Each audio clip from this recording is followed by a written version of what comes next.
Gayatri school તવરામાં સ્વામી વિવેકાનંદની જન્મજયંતિની ઉજવણી કરવામાં આવી હતી. ઉઠો જાગો અને ધ્યેય પ્રાપ્તિ સુધી મંડ્યા રહો. સ્વામી વિવેકાનંદનું આ સૂત્ર ચરિતાર્થ કરે છે કે ધ્યેય વિનાનું જીવન એ પાયા વિનાની ઇમારત જેવું છે. આમ વિદ્યાર્થીઓ પોતાના જીવનનું લક્ષ્ય નક્કી કરે એ હેતુથી સ્વામી વિવેકાનંદના અનેક જીવન પ્રસંગો સમજાવ્યા હતા.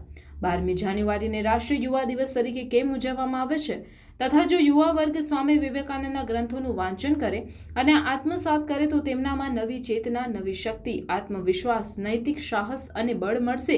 પોતાનું ચારિત્ર્ય ઘડતર કરવાનું યોગ્ય માર્ગદર્શન પ્રાપ્ત થશે. પોતાની મૂંઝવતી સમસ્યાઓનો ઉકેલ મળશે.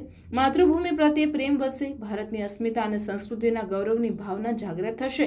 આ અંગેની સમજૂતી શાળાના વિદ્યાર્થીઓ, શિક્ષકગણ અને આચાર્ય નરેન્દ્રસિંહ નકુમે આપી.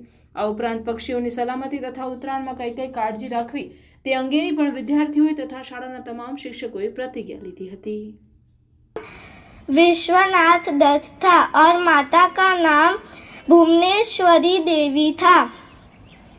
उनके जन्म के दिन राष्ट्रीय युवा दिन के रूप में मनाया जाता है. स्वामी विवेकानंद बचपन से ही बहुत तेज थे. स्वामी विवेकानंद के गुरु का नाम रामकृष्ण परमहंस था.